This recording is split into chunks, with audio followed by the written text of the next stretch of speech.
Halo, apa kabar semuanya? Bertemu lagi dengan saya. Kali ini saya akan bagikan cara mengganti gelas pada Oppo F7 ya. Ini kacanya pecah, gelasnya. Sedangkan tuskinya masih normal ya. Ini saya buka dulu tuh penutup belakangnya. Tuskinya normal, sedangkan kacanya pecah. Jadi mau saya ganti kacanya saja. Ini bisa dipakai semua ya.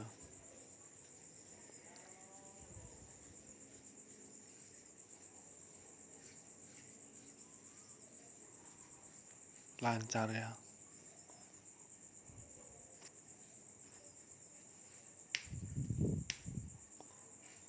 Langsung saja ya. Ini saya matikan dulu. Dalam posisi mati ataupun nyala dilepas tidak masalah.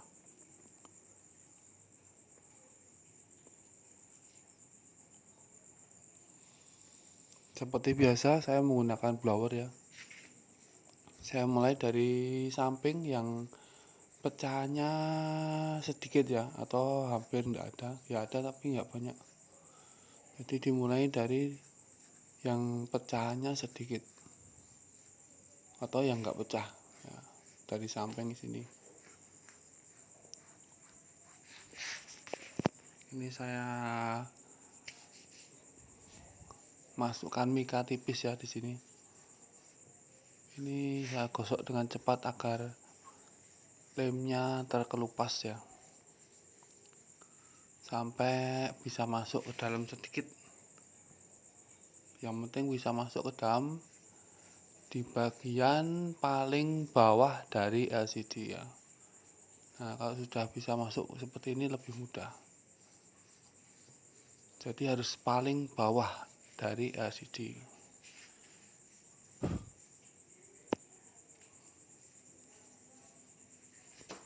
Kalau mau melepas yang bagian pecah seperti ini, biasanya saya masukkan mika dari dalam terus ditarik keluar ya. Dari dalam terus ditarik keluar. Bukan dari luar dimasukkan ke dalam.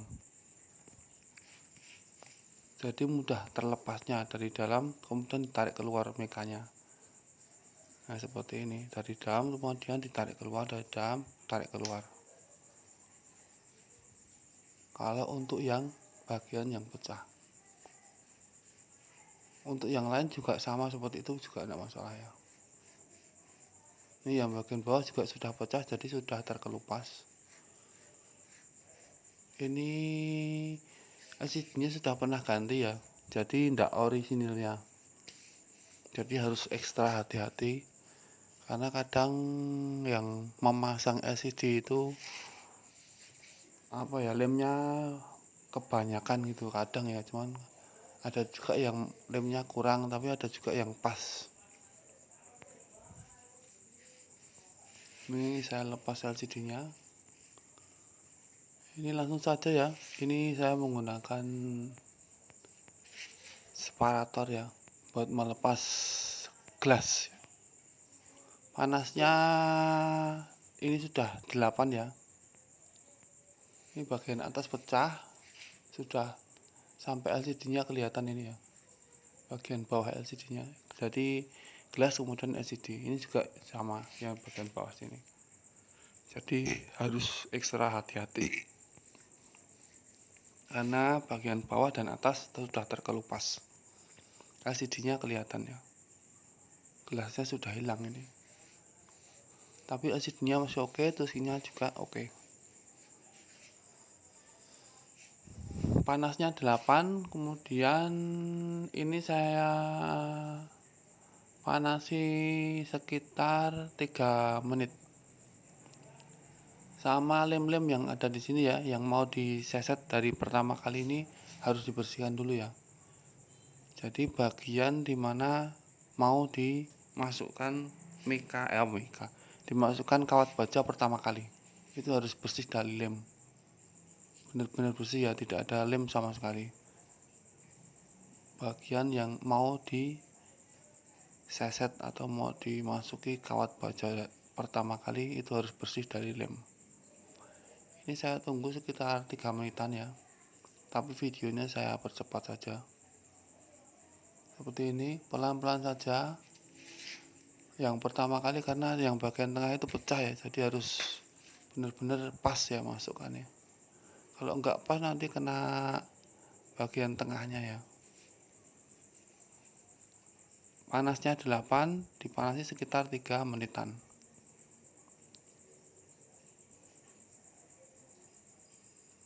Sudah bisa lepas. Kalau sudah lepas, diulangi lagi sekali lagi dari atas untuk kemudian ditarik ke atas LCD-nya ya. Biasanya harus seperti itu karena kalau sekali saja kadang maklimnya masih nempel ya. Kalau seperti ini kadang ya. Nah, seperti ini pecah ya. Jadi ada bagian-bagian yang masih nempel tapi sudah bisa dilepas, terkelupas ya.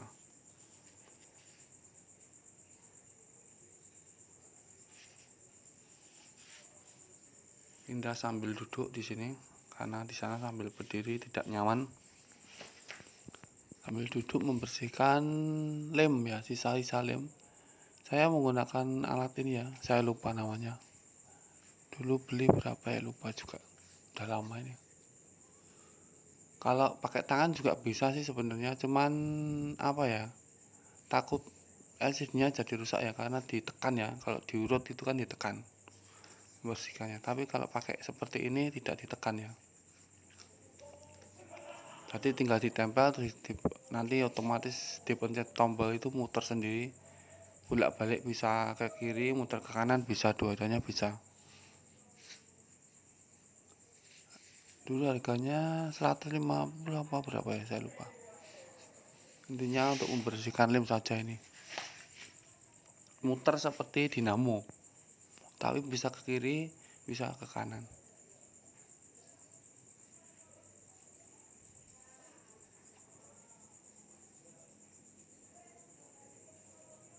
Kalau pakai jari takutnya nanti malah merusak, pecah atau gimana ya.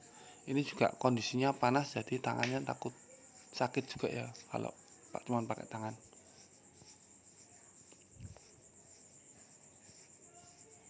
Kalau LCD seri-seri lama yang masih tebal itu pakai tangan enak ya.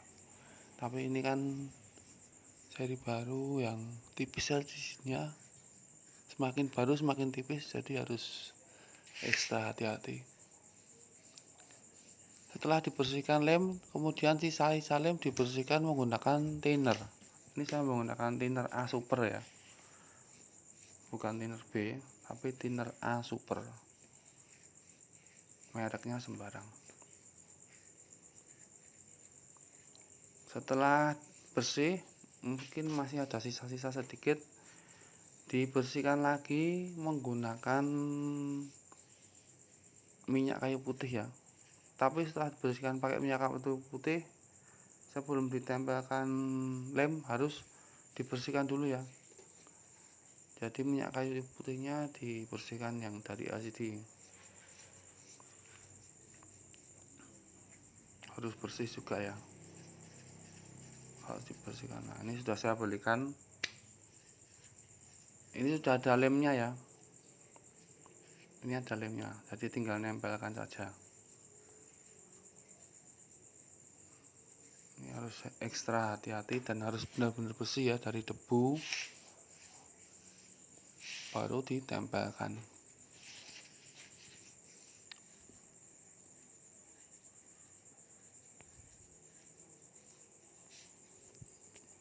Kalau pakai tisu pasti ada debunya nanti malah. Jadi saya pakai jari ya, pakai tangan. Ini saya lepas remnya, harus sekali tarik ya, seret itu ya. Jangan berkali-kali nanti membentuk bekas ya. Meskipun nanti dipanasi hilang, tapi kalau bekasnya terlalu banyak susah ya, nanti malah jadi gelembung. Ini dipaske dari atas ya kameranya, kemudian di bawah juga dipaske, baru ditekan bagian tengah. Ini sudah ya seperti ini,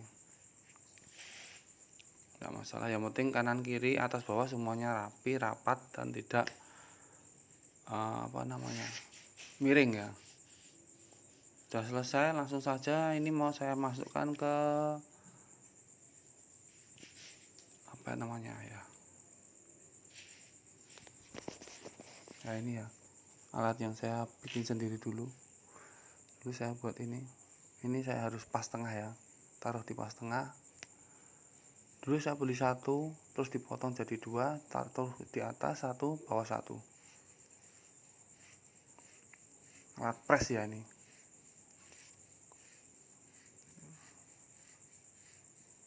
Ini sampai berhenti ya saya, apa namanya, vakum ya, vakum. Kalau sudah nanti press ya, sekitar 30 detik ini sudah saya press.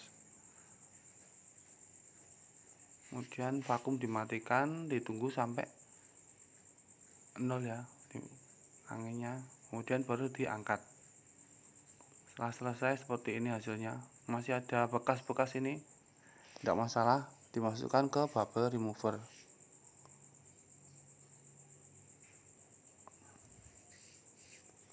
Ini saya masukkan sekitar 30 menit. Ini dulu pernah rusak ya, jadi tombolnya ini nggak bisa, jadi ini harus setel sendiri ya. Panasnya juga tidak sepanas dulu, kalau mau panas harus ditinggikan panasnya, tapi sudah diperbaiki, sudah bisa ya. Ini tadi saya panasi 30 menit dengan temperaturnya 6 ya, ini hampir 6, 597. Kemudian tekanannya hampir 110 ya, maksimal 110 120. Ini sudah saya panasi, sudah selesai, tinggal masang ke ponsel. Ini LCD nya ndak ori ya, LCD nya pernah diganti. Akan saya coba dulu tes apakah sudah berhasil, apakah bermasalah apa enggak ya, gitu ya, dicek dulu, cekidot. Semoga touchscreen-nya tetap lancar, tidak rusak karena kena press ataupun kepanasan ya. Jadi harus ekstra hati-hati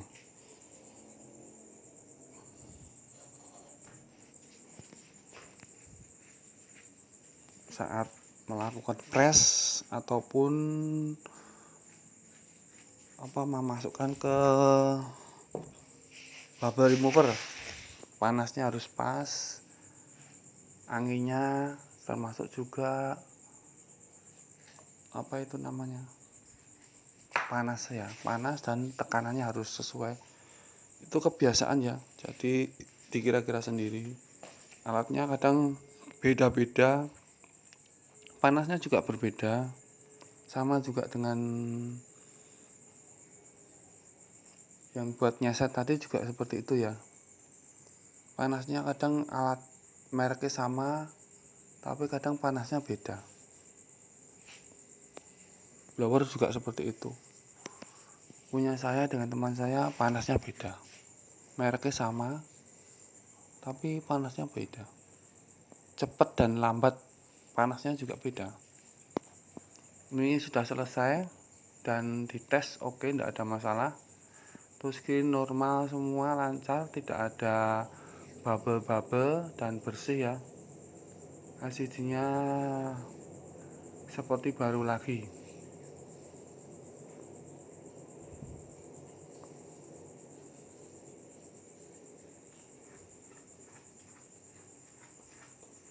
Langsung saja akan saya pasang ya. Ini LCD ndak ori tapi ternyata masih bagus, dipasang bisa meskipun kena tekanan, kena panas, dipres juga ndak ada masalah ya. Saya kalau masang LCD tidak saya kasih lem dulu, tapi saya tutup semuanya dulu ya. Jadi dipasang penutupnya, dipasang sengnya, termasuk tutup belakangnya dipasang semua, baru dikasih lem kalau saya. Soalnya kalau masang tutup belakangnya terakhir kadang nanti malah nekan LCD.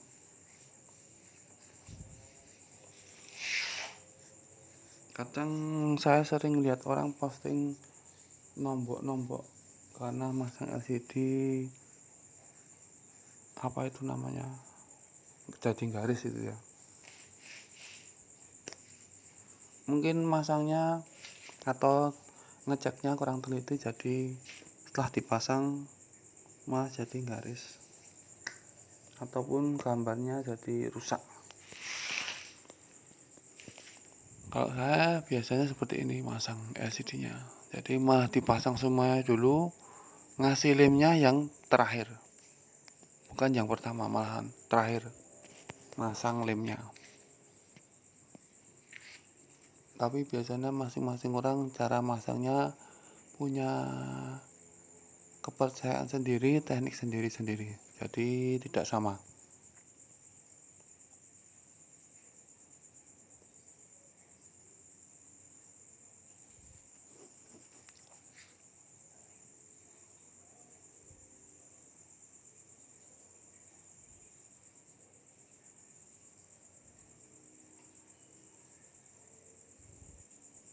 Jadi ini saya pasang tutupnya dulu, baru nanti di lem tutup belakangnya ya.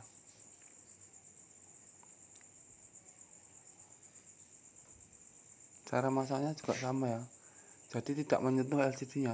Berarti posisi LCD masih dibuka seperti ini, baru ditekan bagian belakangnya. Kenapa? Saya takut LCD-nya yang ditekan nanti malah pecah, ya enggak?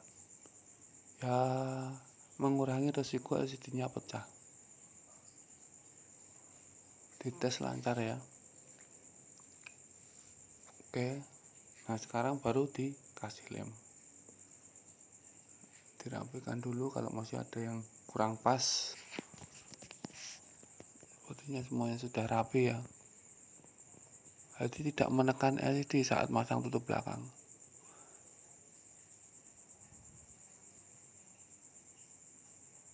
Nah, LCD kayak seperti ini kalau saya masang LCD ya. Ngelem LCD ya, jadi yang paling terakhir. Nggak perlu banyak-banyak, yang penting merata lemnya. Karena suatu hari mungkin balik lagi, ganti mesin lagi atau ganti LCD, kita mudah ya melepasnya.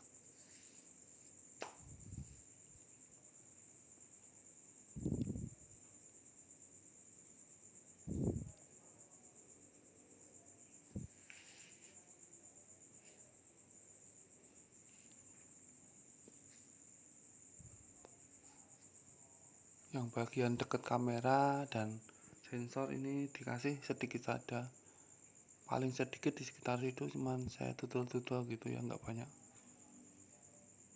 Nah ini lemnya tinggal dibersihkan ya, kan biasanya kalau ditekan gitu nanti lemnya keluar mencret itu ya.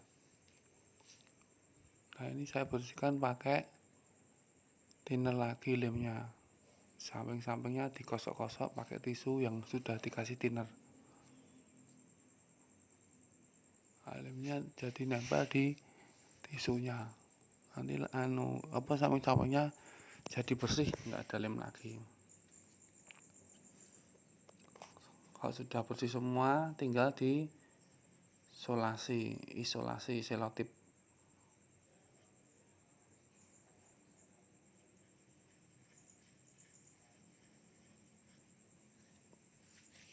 Dikasih 3-3, kanan kiri 3-3, atas bawah 2-2. Udah seperti itu, paling sekitar 3 jam, atau biasanya saya suruh usernya biar agak lebih lama ya, biar lebih kering dulu ya. Jadi begitulah ya cara memasang gelas wadah Oppo F7 ya. Terima kasih sudah menyaksikan video saya. Sampai jumpa lagi di video-video saya berikutnya.